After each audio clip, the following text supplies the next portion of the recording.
तो रुक करेंगे अब रिपोर्टर से रिपोर्ट की ओर। खबर उन्नाव से है, जहां कानपुर में हुई हिंसा के बाद शुक्रवार को जुमे की नमाज थी।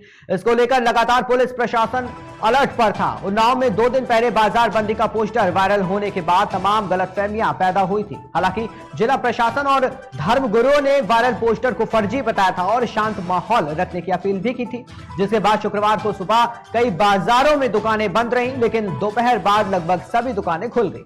बाजार बंद होने से पुलिस महकमे में और खुफिया विभाग की टीमों में हड़कंप मचा रहा। दोपहर 1 बजे शहर की जामा मस्जिद में नमाज शुरू हुई। बताया जा रहा है, पहुंचे नमाजियों को संदेश दिया गया था कि किसी भी तरह का कोई भी बवाल दंगा नहीं करेंगे। ये संदेश सुनकर नमाजी नमाज समापन के बाद अपने अपने घर को चले गए। इधर लगातार डीएम, एसपी समेत जिम्मेदार आला अफसर संवेदनशील इलाकों में भारी पुलिस बल और पीएससी के साथ डटे रहे। हम लोग लगातार उनके संपर्क में हैं और उन्नाव में कहीं किसी प्रकार की कोई समस्या नहीं है। फिर भी प्रशासन और पुलिस पूरी तरीके से सतर्क है, पूरी तरीके से शांति, कहीं कोई समस्या नहीं। सुरक्षा व्यवस्था के क्या इंतजाम किए गए हैं? क्या ड्रोन से भी नीचे कर लो थोड़ा। देखिए, हम लोगों ने कुछ अराजक तत्व हैं, कोई शरारत न करे, उससे निपटने के पूरी तरीके से इंतजाम है। सेक्टर स्कीम लागू है, वरिष्ठ अधिकारी, अन्य अधिकारी सभी आज फील्ड में तैनात हैं। और सबसे बड़ी बात है, क्योंकि विभिन्न धर्मों के धर्मगुरुओं ने भी पूर्ण रूप से आश्वस्त किया है कि किसी प्रकार का कोई आयोजन उनकी तरफ से नहीं है। बिल्कुल सामान्य जनजीवन चलेगा और आप देख रहे हैं कि बिल्कुल सामान्य जनजीवन है और उन्नाव में सभी लोग मिलजुल कर सांप्रदायिक सद्भाव और समन्वय रखते हुए रुक करेंगे अगली खबर की ओर, जहां भारतीय जनता पार्टी के प्रवक्ता नुपुर शर्मा के दिए गए विवादित बयान को लेकर पूरे विश्व में जिस तरह से घमासान मचा हुआ है, तमाम देश भारत की तरफ इस मामले पर कार्रवाई के लिए निगाहें गड़ाए बैठे हैं। इसी को मद्देनजर रखते हुए फिरोजाबाद में शुक्रवार यानी जुमे के दिन इंसाफ पसंद लोगों ने नुपुर शर्मा के खिलाफ कार्रवाई को लेकर फिरोजाबाद शांतिपूर्वक तरीके से बंद किया। इस दौरान सभी लोगों ने एकजुटता का परिचय देते हुए अपनी दुकानों, प्रतिष्ठानों को शांतिपूर्वक तरीके से बंद रखा और कोई अप्रिय घटना नहीं हुई। सभी लोगों ने पुलिस प्रशासन का सहयोग करते हुए अपना विरोध दर्ज कराया। तरीके का हमारे प्रशासन ने बढ़िया काम किया है। सबसे पहले धन्यवाद देना चाहता हूँ मैं जिलाधिकारी महोदय को, बहुत धन्यवाद। कप्तान साहब को बहुत धन्यवाद। फिरोजाबाद में जो अमन चैन कायम करने के लिए उनका बहुत बहुत धन्यवाद। हम यही अपेक्षा करना चाहते हैं कि शहर में जो भी कभी भी अमन पसंद के लोग हैं, बस शहर में अमन पसंद है, यही आप सबसे उम्मीद करते हैं। तो हम भी सब यही चाहते हैं कि शहर में बस बढ़िया चीज़ कहना चाहते हैं कि हमारा देश के प्रधानमंत्री हैं, उसको उससे ज्ञान मिले, राष्ट्रपति से उससे ज्ञान मिले, उसको सजा मिले। ये हमारी कोई अकेले की बात तो है नहीं, पूरी दुनिया की बात है, हमारे नबी की बात है। ये सब उसने जो गलती की है उसको सजा मिले। फिरोजाबाद में जो प्रशासन ने जो किया है वो सही किया है, उनका इंतजाम बहुत बढ़िया रहा है और हम भी चाहते हैं कि यहाँ पर अमन चैन कमेटी बनी हुई है और सब लोग बड़े इत्मीनान के साथ यहाँ पर रहें। और दूसरी बात ये, जिन लोग मोहम्मद सल्लल्लाहु अलैहि वसल्लम के बारे में कहा है उनको उसको सजा दी जाए और हमारा इससे ज़्यादा कुछ कहने का मकसद नहीं है। तो हम ये चाहते हैं अमन चैन बने रहे, भाईचारे सब में।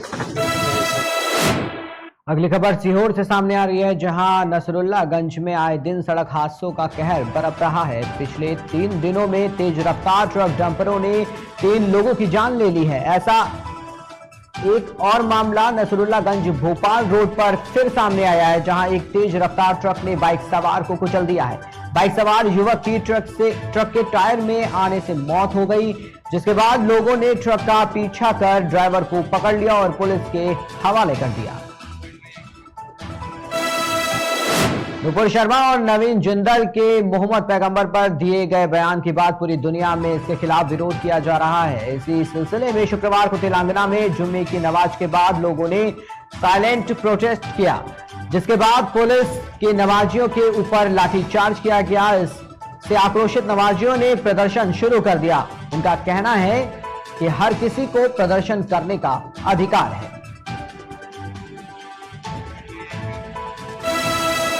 अगली खबर की ओर रुख करेंगे। अगली खबर है रतलाम से, जहां जिले के ताल नगर के विद्युत वितरण कंपनी कार्यालय के पास शासकीय बालक उच्चतर माध्यमिक विद्यालय के भवनों के निर्माण कार्य के लिए शासन ने स्वीकृति प्रदान कर दी है, जिसमें संबंधित निर्माण कार्य करने वाले ठेकेदार और निर्माण एजेंसी की लापरवाही के कारण अभी तक निर्माण कार्य शुरू नहीं हुआ है।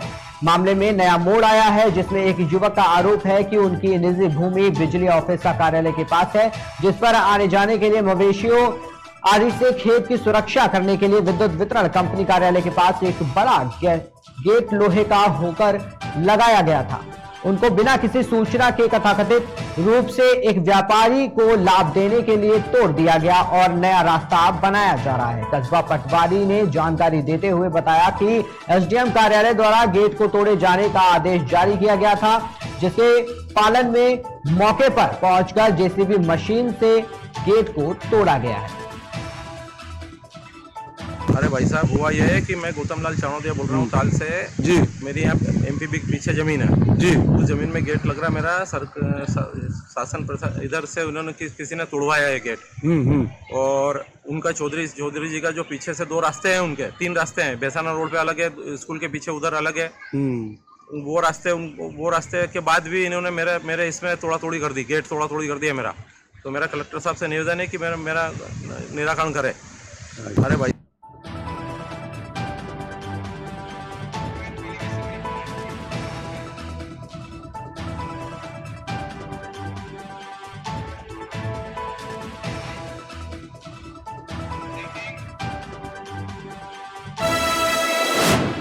तो पीलीभीत से इस वक्त की बड़ी खबर सामने आ रही है। पीलीभीत में खुदाई में खंडित मूर्तियां मिलने का मामला सामने आया है। खंडित मूर्तियां और मानव हड्डियां मिलने का दावा किया गया है।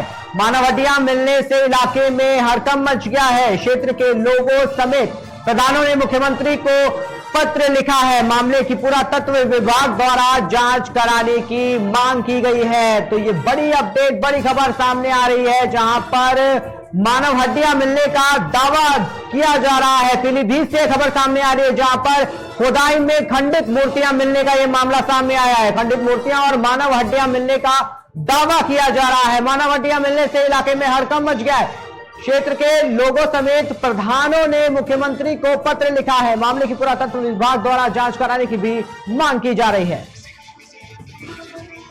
तो इसी खबर पर हमारे साथ संवाददाता हिमांशु शर्मा पीलीभीत से जुड़ चुके हैं। हिमांशु, किस तरीके से ये सामने आ रहा है, ये किस तरीके से जो मूर्तियां हैं, खंडित मूर्तियां और मानव हड्डियां मिलने का जो दावा सामने किया जा रहा है, क्या पूरा मामला है वहां से? बिल्कुल सर, मैं आपको बताना चाहूंगा, ये पूरा मामला जनपद पीलीभीत के पूरनपुर ब्लॉक के गांव टांडा का मामला है, जहां पर माँ गोमती का उद्गम है, जो उसकी खुदाई का कार्यक्रम चल रहा है लगातार कई दिनों से। लेकिन आज जब वो खुदान कार्यक्रम टांडा के गांव में पहुंचा, तो वहां पर जब खुदान हुआ तो वहां पर खंडित मूर्तियां और पुराने जमाने की ईंटें वहां पर बरामद हुई। तो किस तरीके से मांग की जा रही है? अब इसके बाद किस तरीके से कहा जा रहा है कि प्रधानों ने मुख्यमंत्री को पत्र लिखा है, तो क्या उसमें उस पत्र में ऐसा क्या लिखा गया है? ये क्या सामने कुछ ऐसे खुल करके सामने आया है कि किस तरीके से मांग की जा रही है? जी, वहाँ के जो लोग हैं और वहाँ के जो प्रधान है, उनका कहना है कि इस ये जो कार्यक्रम है, इस घटना की पुरातत्व विभाग द्वारा जो जांच कराई जाए पूरी तरह से, और जो मूर्तियां हैं उनको साफ करके दिखा जाए किस भगवान की मूर्तियां हैं, किस राजा महाराजा की मूर्तियां हैं। ठीक है, बहुत बहुत धन्यवाद आपका। रुक करेंगे अगली खबर की ओर।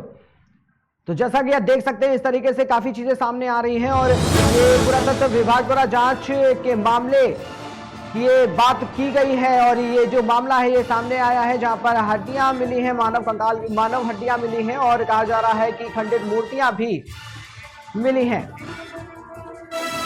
तो अब अगली खबर की ओर रुख करेंगे। अगली खबर है अंबेडकर नगर से, जहां टांडा में हुई घटना को लेकर पुलिस अधीक्षक ने कड़ा रुख अपनाया है। पुलिस अधीक्षक ने कड़े शब्दों में कहा कि बिना परमिशन बाहर निकलने वाले उपद्रवियों को चिन्हित कर मुकदमा दर्ज कर कड़ी कार्रवाई की जाएगी। आपको बता दें कि शुक्रवार अंबेडकर नगर में टांडा में जुमा नमाज के बाद कुछ शरारती तत्वों ने बिना परमिशन के प्रदर्शन कर पत्थरबाजी की थी, जिसके बाद पुलिस ने उन पर लाठीचार्ज किया और कुछ लोगों को चिन्हित कर हिरासत में लिया गया।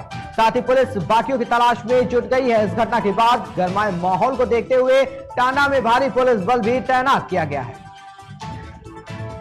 उनके खिलाफ अभी मुकदमा कायम करके कायदे से विधिक कार्रवाई होगी। सर इतनी गाइडलाइन इतनी सबको साफ बना करने के बाद ये लोग निकल आए। सबसे वार्ता करने के बाद बाहर निकले हैं, इसलिए इसका वायलेशन है। बिना परमिशन के बाहर निकले हैं 20-25 की संख्या में, तो इनकी कार्रवाई की। Thank you sir. उनके खिलाफ उत्तर प्रदेश सरकार में कारागार और होमगार्ड मंत्री धर्मवीर प्रजापति अपने गृह जनपद आगरा पहुंचे, जहां उन्होंने सर्किट हाउस में जन समस्याएं सुनी और आला अधिकारियों को जनता की समस्या के समाधान के प्रति निर्देशित भी किया।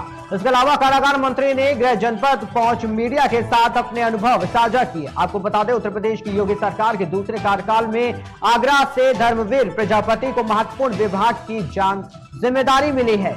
एक साधारण कार्यकर्ता से लेकर कैबिनेट मंत्री तक धर्मवीर प्रजापति ने एक लंबा सफर तय किया है। गृह जनपद पहुंचने के बाद धर्मवीर प्रजापति सीधे सर्किट हाउस पहुंचे, जहां उन्होंने जन समस्याएं सुनी और अधिकारियों को इनके जल्द से जल्द निस्तारण के प्रति निर्देशित भी किया।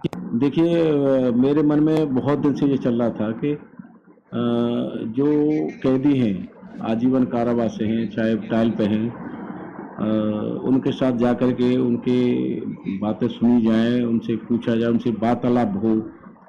तो बस बाराबंकी मेरा जाना हुआ। उससे पहले 5 तारीख को मैं लखनऊ जेल में गया, उससे पहले कासगंज की जेल भी गया।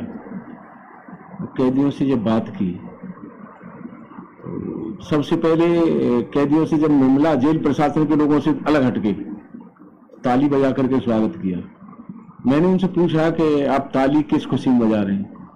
उन्होंने कहा कि आपने जो गायत्री मंत्र का उच्चारण का निर्देश दिया है, हमारी मानसिक तनाव स्थिति जो रहती थी वो खत्म हुई है उससे। हमने जेल अधीक्षक को बुलाया, डिप्टी जेलर को बुलाया, जेलर को बुलाया, सबको बुलाया, और कैदी जो थाली लेकर के भोजन के लिए खड़े थे, उन्हीं कैदियों से हमने कहा कि 2-2 रोटी भाई हमारे लिए भी लाइए। उसी थाली में कैदी रोटी लेकर के आए, हमने स्वयं खाई और उनको जेलर अधीक्षक और डिप्टी जेलर सबको खिलाई। और हमने उनसे कहा कि आप जो लोग इनको खाना जो खिला रहे हो वो आप भी खाइए। रुकते हैं छोटे से ब्रेक के लिए, जल्द हाजिर होंगे।